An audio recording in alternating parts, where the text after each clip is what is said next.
சைவம் வைணவ சமயங்களை இழிவு செய்யும் வகையில் பேசிய அமைச்சர் பொன்முடியை பதவி நீக்கம் செய்யக்கோரி உயர்நீதிமன்றத்தில் வழக்கு தொடுக்கப்பட்ட நிலையில் தமிழக அரசு பதிலளிக்க உத்தரவிட்டு வழக்கு விசாரணையை ஜூன் 19ஆம் தேதிக்கு ஒத்திவைத்தது சென்னை உயர்நீதிமன்றம்.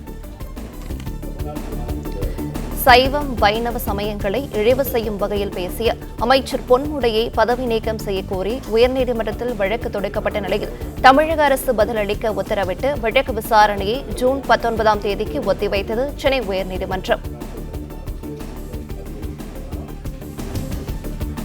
பொன்முடியை அமைச்சர் பதவியிலிருந்து நீக்க கோரிய வழக்கில் தமிழக அரசு பதிலளிக்க சென்னை உயர்நீதிமன்றம் உத்தரவு பிறப்பித்திருக்கிறது. கூடுதல் விவரங்களை தருகிறார் செய்தியாளர் ஆனந்த்குமார். ஆனந்த்குமார், வணக்கம். இந்த உத்தரவு தொடர்பான மேலும் விவரங்களை பகிரலாம்.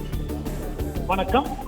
சைவம் மற்றும் வைணவம் குறித்து சர்ச்சைக்குரிய வகையில் பேசிய அமைச்சர் பொன்முடியை பதவி நீக்கம் செய்ய கோரிய வழக்கில் முதலமைச்சர் குறித்து தெரிவிக்கப்பட்ட கருத்துக்களை நீக்கும்படி மனுதாரருக்கு உத்தரவிட்ட சென்னை உயர்நீதிமன்றம் பொன்முடிக்கு எதிரான அந்த கோரிக்கை தொடர்பாக பதிலளிக்கும்படி தமிழ்நாடு அரசுக்கு உத்தரவிட்டிருக்கிறது.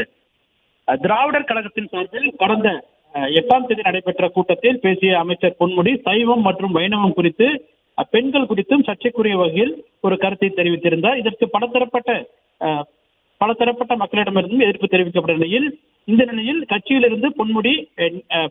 பதவியிலிருந்து பொன்முடி நீக்கப்பட்டார். இந்த நிலையில் பொன்முடியை அமைச்சர் பதவியிலிருந்து நீக்க வேண்டும் என கோரி வழக்கறிஞர் ஜெகநாத் என்பவர் சென்னை உயர்நீதிமன்றத்தில் பொதுநல மனு தாக்கல் செய்திருக்கிறார். அந்த பொதுநல மனுவில் மக்கள் பிரதிநிதி என்ற முறையில் அமைச்சர் பொன்முடியின் பேச்சு அரசியல் சாசனத்துக்கு எதிராக உள்ளதாகவும் பொன்முடியின் பேச்சு கருத்து சுதந்திரத்தின் கீழ் வராது எனவும் குறிப்பிட்ட மதத்தை பற்றி அவதூறாக பேசுவது கருத்து சுதந்திரம் அல்ல எனவும் அவர் தன்னுடைய மனுவில் தெரிவித்திருக்கிறார். மேலும் மக்கள் பிரதிநிதி என்ற அடிப்படையில் அனைத்து மக்களையும் பாதுகாக்கும் பொறுப்பும் பொன்முடிக்கு உள்ளதாகவும் அவர் தன்னுடைய மனுவில் கோரியிருக்கிறார்.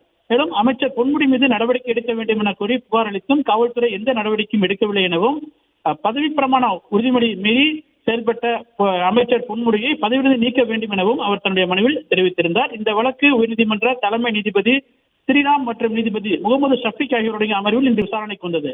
அப்பொழுது தமிழக அரசின் சார்பில் ஆஜரான தலைமை வழக்கறிஞர் இந்த வழக்கிற்கு தொடர்பாக மனுதாரர் தாக்கல் செய்த கூடுதல் மனுவில் முதலமைச்சர் குறித்து தவறான கருத்துக்களை அவதூறு கருத்துக்களை தெரிவித்திருப்பதாகவும் கூறினார்.